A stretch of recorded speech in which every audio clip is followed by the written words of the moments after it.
Hi guys, welcome back to my channel. I'm back with another recap of Tyler Perry's Sistas. I'd like to apologize for the background noise. That is the AC. Yeah, so we have season 7 episode, I believe 18, with Where Do Broken Hearts Go? Let's just get into it. So I feel so bad that this is happening to her. Basically, Andy is shook up from Gary and his basically ultimatum. He told her about the picture she has on Jordan. Basically, she just wants to ruin. He basically just want to ruin Jordan's life, and he know all about the Penelope situation with them going to the feds and stuff like that. So he basically told her, "Listen, marry me, and I'll leave him alone. But if you don't, just know I'm gonna make his life a living hell." And that's just what it is. So after that altercation, Andy is beyond shook up. She ends up going into her office, but she walks through the halls with a straight face or whatever. She gets in, she just starts breaking down, crying. And it was just like, oh my gosh, I'm never going to get rid of this man. But while doing so, Penelope calls her from a burner phone, and she's like, "Hello, who's this?" She was like, "It's Penelope." She was just like, and I know Andy didn't tell her, but I wonder if she is gonna tell that she basically told Gary what's up. Well, technically he didn't tell her. She didn't tell him. He overheard by watching through that nanny cam he put in Jordan's house. So she is like, I don't know. It's like I feel so bad for Andy, but at the same time, if you would have been more stern and set your boundaries, you probably wouldn't have been in this predicament. But who knows? She's very like naive and vulnerable that she'll believe anything a man says. But who knows? Who knows? I'm just speculating here. So yeah, after that, she ends up gathering herself a little bit. Fatima, she finally gets to work, and she basically was like, she could see that something's wrong. And Andy was at the point of telling her, like, "Listen, it's Gary. Just before that could happen, the receptionist come in. They're like, 'Miss Marie's here.'" Like, oh my gosh, I'm never going to catch a break. Then, while they're talking, Zach calls and is just like, Karen wants to see the twins, but it's so much stuff going on right now. It's just like, it's overwhelming. And it ain't even my situation, and I just feel bad for them. It's just like, every time you think you're going to catch a break, something comes and takes you like 10 steps back, and it's just like, oh. Meanwhile, Karen, she basically talks to her mom because she has an appointment to go see the twins, to see how they're doing. She's also mad at Pam because, you know, Pam was using the company's card to start her business. So now she has all this resentment. She's like, dang, how is Pam, but she's relating to her mom, how is Pam getting all these gains and I'm here struggling, but she's still in my face? He like, make it make sense. So her mother says, perfectly fine for you to feel that way, and you need to let her know what's up and stuff like that. Sabrina and Maurice are talking at job. Next, you know, this guy comes in, his name is Damani, and he wants to do an interview on her, like how she got her start back into the business, stuff like that.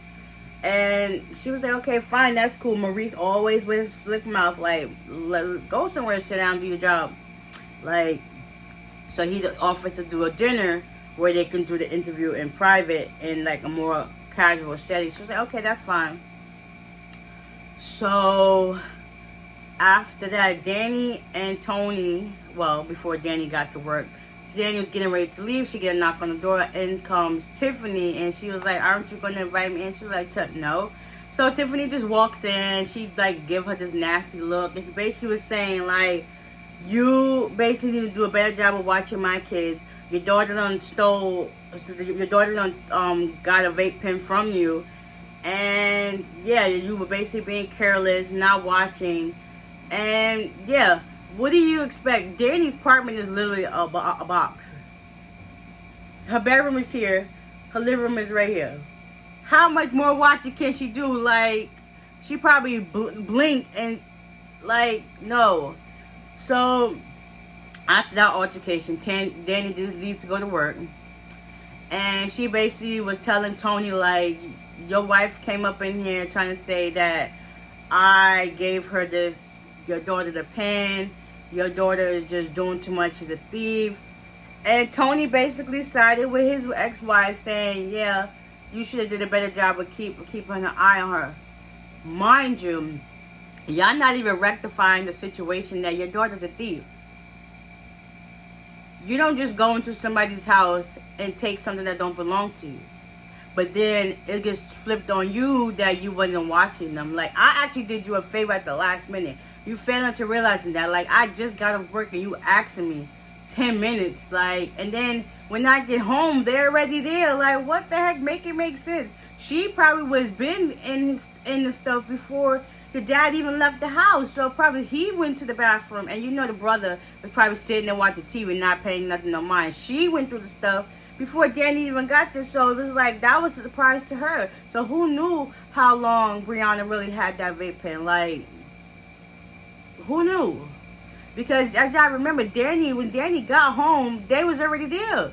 And then Tony was walking out the door. Like, make it make sense. Y'all making it seem as if it was Danny's fault. No, it's okay.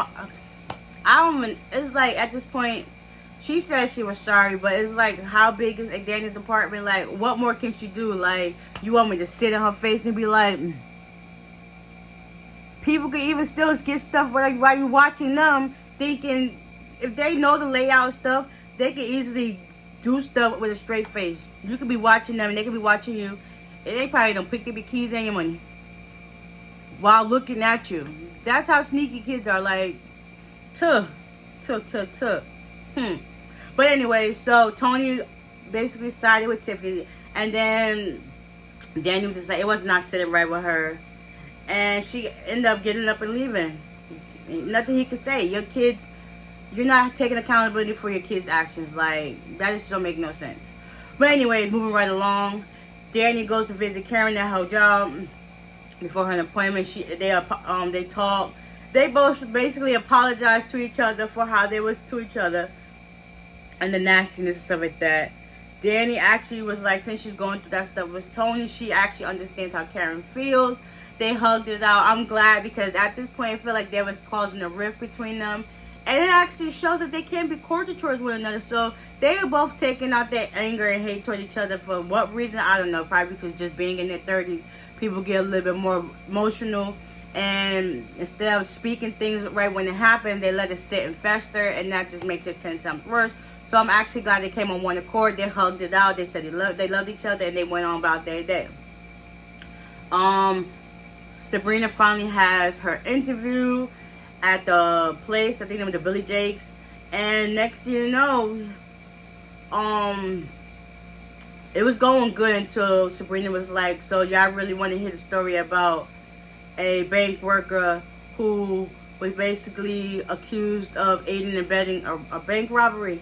Yeah, he's like, yeah, I don't think this could be for a story. So they started asking some more personal questions. She talked about how she wanted to start a family. And then in walks Rich. And it's giving vibes like, oh, she's cheating on me. Like, he's losing his freaking mind. Mind you, don't want to have kids with her, but you still want to have sex with her. Like, make it make sense. It don't make any sense. You either leave her alone, or y'all gonna end up having a kid together. That's just what it is. You're going to have to get out that mindset. Maybe a child will humble you, but who knows? So during her interview, Rich comes over to the table. He was just like, oh, so this is what you're doing. And she was like, listen, this is the interview that I was telling you about for my work. And the guy was like, yeah, this and this is happening. He was like, oh, I feel stupid. Yeah, you do. You probably came in there drunk trying to cause a scene. And then once the interviewer realized that, you know, they wasn't having a kid together. Yeah, Rich got up and left. It felt so awkward. I felt so bad for her. I was just like doing too much. Meanwhile, Zach, he ended up calling Deja because she didn't get in the rent, telling her to stay to watch Michael while he go visit the twins and see how Karen and them is doing. They see the baby, everything is cool, whatever, at the hospital. When Fatima gets off work, she gets home. She sees Michael sitting at the table, and she's like, "Where's your daddy?" I didn't see this part, but supposedly Michael had pointed to like who's here, And she see Deja, and she was just like, get the heck out of my house. What are you doing? She was like, I just made him a snack. Yeah, get out of my house. Next thing you know, Zach comes in, and he already knew what was up. So I don't even know why he asked that dumb question. But anyways, he was like, can I get a kiss? She was like, I'm not mad. He basically told her what she wanted to hear. And he was like, can I get a kiss? And she was like, sure. Waiting for a kiss. Next to you know, Fatima did a wrestling move on him, put him in a chokehold. Was like, don't you ever have to chick up in my house ever again. If she do, I'm gonna kill you and her. Like, you best believe I'm coming behind mine. Like, don't play with me. Don't play with me. It's about to be your last days.